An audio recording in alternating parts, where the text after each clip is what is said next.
ассалому алайкум тамошобинони азиз, чӣ хеле ки мебинед боз навори мо аз берун аст. Мо дар назди Ашан ҳастем. имрӯз писарам випускной дорад, яъне хатми синфи 4 аст ва ҳамроҳи ҳамсинфонаш ба инҷо омаданд. ҳоло барвақт аст, саҳар аст, одамон кам ҳастанд, чунки инҷо мағозаҳояш соати 10 кушода мешавад ва дохил мешавем ба он ҷо.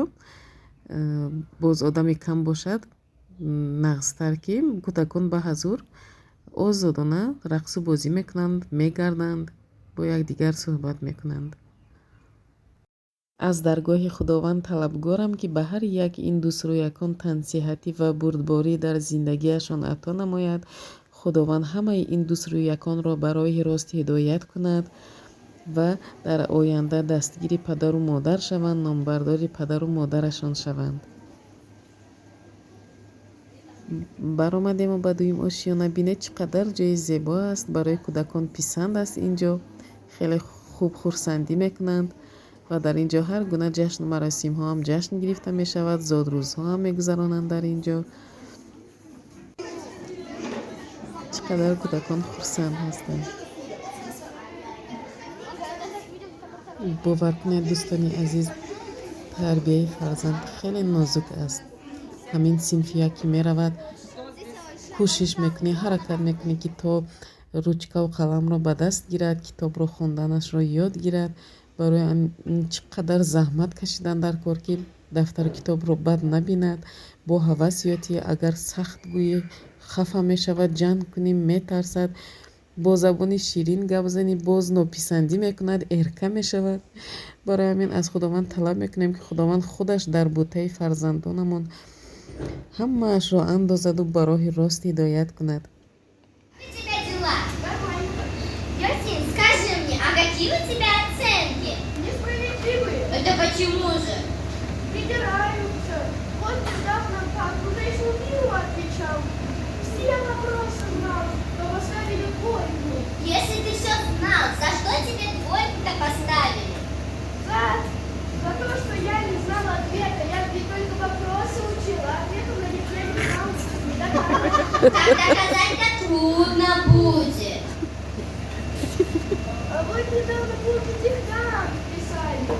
Все правильно написал, но опять поставили двойку. А тут за что? За знаки препинания. Ты что, ли знаки препинания не можешь ставить? Точки, запятые? Ставить это я могу, но где не знаю. Правила не знаешь. Ну так бы сразу и сказала. Первое правило и самое главное. Вечно сиди рядом с отличником. Молодец. Замечательно, правильно. Правила замечательно у тебя.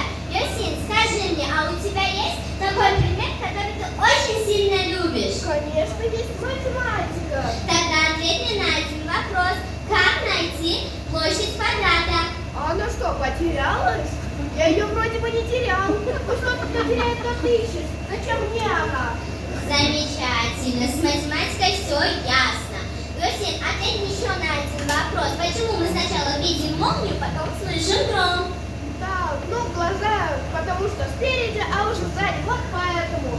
Бог его знает, зачем тебе уши и глаза нужны. Но это же все логично. Уши, чтобы, глаза, чтобы видеть, а уши, чтобы их чистить. Браво! Йосин, слушай, я думаю, что у тебя оценки все справедливые, а двойки ты получаешь, потому что лентяй. И старый человек-то говорит, да ну тебя уже.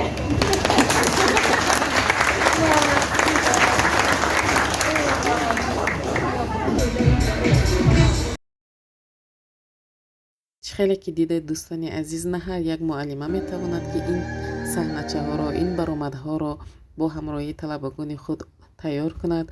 бовар кунед, ман аз муаллимаи писарам хелеҳо миннатдор ҳастам. хелеҳо зани зебову ширин забону хушсухан ҳастанд ки муаллима шудан ҳам кори осон нест. чӣ қадар асаби мустаҳкам лозим аст ки психологияи ҳар як ин кӯдаконро аз худ карда бо роҳи онҳоро тарбияву илм омӯзанд. Тебя жду, по тебе скучаю, мама. А я игрушек не замечаю.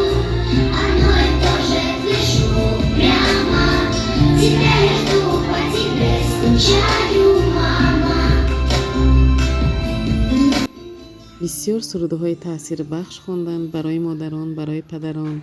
بعضی از پدر و مادرهایشان در مهاجرت هستند، در روسیه کار و فعالیت میکنند و باز نگوید که فقط با زبان روسی سرود خواندند. بعضی از اینها هم صنف یک دویشان را در همانجا گذراندند. انشاءالله زبان تاجیکی زبان مادریشان هست، حتما یاد میگیرند.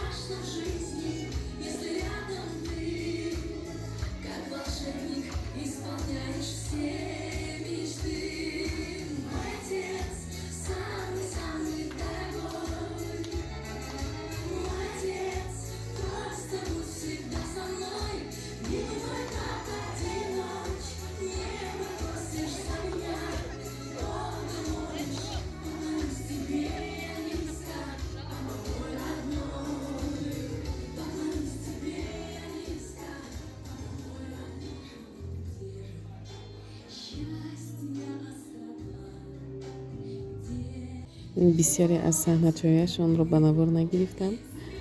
کم کم از هر یک صحنه نوار کردم چون که یادآوری ماند. Немножко отдохнули, ну а пока можно повеселиться с родителями, ведь родители в душе и умели тоже дети, это правда, друзья, и все любят веселиться и играть. Давайте похлопаем все вместе сами себе, громче похлопали, молодцы. Уважаемые родители, учителя, взрослые,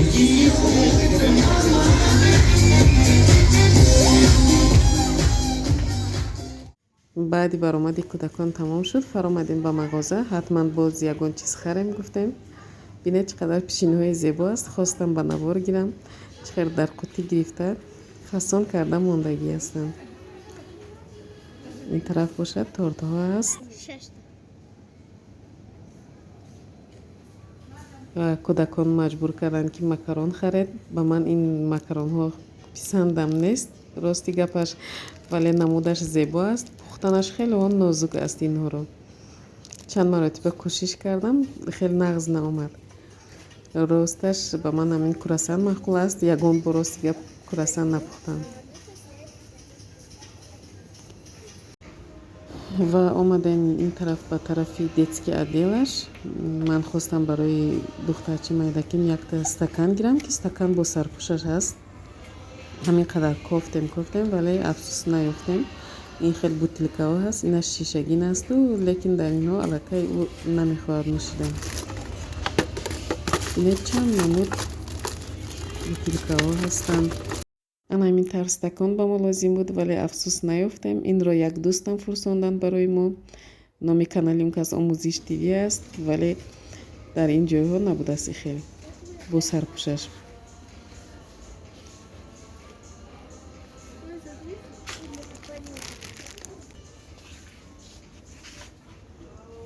و در اینجا باز نوار کردم کمی از چیزهای کودکانه.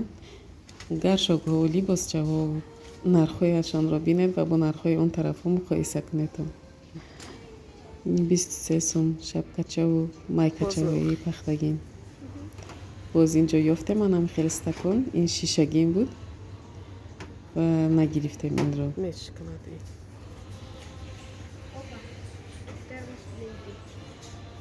نه ترماکس لازم نیست. стаканчики детские.